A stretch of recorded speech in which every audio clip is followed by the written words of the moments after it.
ಚಂದಾಪುರದಲ್ಲಿ ಮಧ್ಯರಾತ್ರಿಯಲ್ಲಿ ಮೊಳಗಿದ ಸ್ವಾತಂತ್ರ್ಯ ಕಹಳೆ. ಬೆಂಗಳೂರು ಗ್ರಾಮಾಂತರ ಜಿಲ್ಲೆಯ ಆನೇಕಲ್ ತಾಲೂಕಿನ ಚಂದಾಪುರದಲ್ಲಿ ಆಗಸ್ಟ್ 14ರ ಮಧ್ಯರಾತ್ರಿ ಸ್ವಾತಂತ್ರ್ಯ ಸಂಭ್ರಮದ ವಿಶೇಷ ಕಾರ್ಯಕ್ರಮಗಳ ಕಹಳೆ ರಣರೋಚಕವಾಗಿ ಮೊಳಗಿತು. ಯೋಗಕ್ಷೇಮ ಮೀಡಿಯಾ ಪ್ರೈವೇಟ್ ಲಿಮಿಟೆಡ್ನ ವಿಶ್ವಂ ವೈಚಾರಿಕ ವಾಹಿನಿ ಮಧ್ಯರಾತ್ರಿ ಕಾರ್ಯಕ್ರಮವನ್ನು ಆಯೋಜಿಸಿತ್ತು. ಶಾಸಕರಾದ ಬಿ ಶಿವಣ್ಣ ಅವರ ನೇತೃತ್ವದಲ್ಲಿ ಆನೇಕಲ್ ತಾಲೂಕಿನ ಜನಪರ ಸಂಘಟನೆಗಳ ಸಹಕಾರದಲ್ಲಿ ಕಾರ್ಯಕ್ರಮವು ಅದ್ಧೂರಿ ವಿಜೃಂಭಣೆಯಿಂದ ಹಾಗೂ ಅರ್ಥಪೂರ್ಣವಾಗಿ ಚಂದಾಪುರದಲ್ಲಿ ನಡೆದು ಇತಿಹಾಸವನ್ನು ನಿರ್ಮಿಸಿತು. 78ನೇ ಸ್ವಾತಂತ್ರ್ಯ ಸಂಭ್ರಮವನ್ನು ವಿಶೇಷವಾಗಿ ಆಚರಿಸುವ ಸಂಕಲ್ಪದಲ್ಲಿ ಕಾರ್ಯಕ್ರಮವನ್ನು ಆಯೋಜಿಸಲಾಗಿತ್ತು. ರಕ್ತದಾನ ಶಿಬಿರದೊಂದಿಗೆ ಕಾರ್ಯಕ್ರಮವನ್ನು ಉದ್ಘಾಟಿಸಲಾಯಿತು.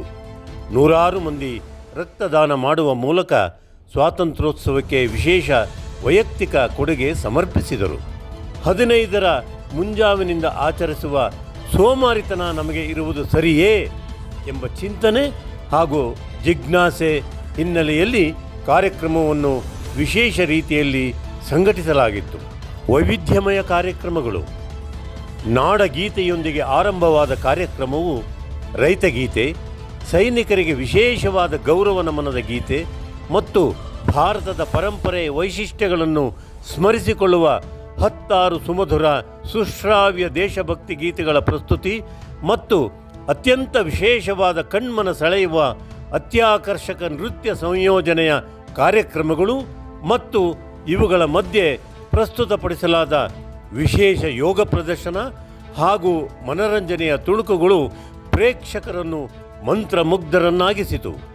11:59 ಗಾಂಧಿ ವೇಷಧಾರಿ ಪ್ರೇಕ್ಷಕರ ಮಧ್ಯದಿಂದ ನಡೆದು ಬಂದು ಧ್ವಜಾರೋಹಣ ಮಾಡಿದ ಪ್ರಸಂಗಕ್ಕೆ ವೇದಿಕೆಯಲ್ಲಿದ್ದ 78 ಸಾಧಕ ಗಣ್ಯರು ಮತ್ತು ಅಸಂಖ್ಯ ಪ್ರೇಕ್ಷಕರು ಸಾಕ್ಷಿಯಾದರು.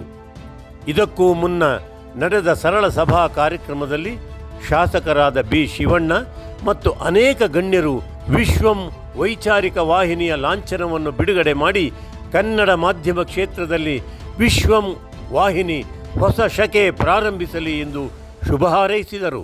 ಯೋಗಕ್ಷೇಮ ಮೀಡಿಯಾ ಪ್ರೈವೇಟ್ ಲಿಮಿಟೆಡ್ನ ಅಧ್ಯಕ್ಷ ಎಚ್.ಎಸ್. ನಾರಾಯಣಸ್ವಾಮಿ, ಎನ್. ವೀಣಾ, ರಾಮಚಂದ್ರ ರೆಡ್ಡಿ, ಜಗದೀಶ್ ಗೌಡ, ಕೃಷ್ಣಮೂರ್ತಿ, ಸಿಂಹಾದ್ರಿ, ಮಂಡ್ಯ ರವಿ, ಶ್ರೀವತ್ಸ, ಮುರಳಿ, ನೊಣವಿನಕೆರೆ ರಾಮಕೃಷ್ಣಯ್ಯ, ಪ್ರಕಾಶ್ ಚಂದ್ರ ಮತ್ತು ಮುಖ್ಯ ಕಾರ್ಯನಿರ್ವಹಣಾಧಿಕಾರಿ ಡಾಕ್ಟರ್ ಎಸ್.ಎಲ್.ಎನ್. ಸ್ವಾಮಿ ಹಾಗೂ ಸ್ಥಳೀಯ ಮುಖಂಡರು ಅನೇಕರು ಈ ವಿಶಿಷ್ಟ ಕಾರ್ಯಕ್ರಮದಲ್ಲಿ ಉಪಸ್ಥಿತರಿದ್ದು ಯಶಸ್ವಿಗೊಳಿಸಿದರು.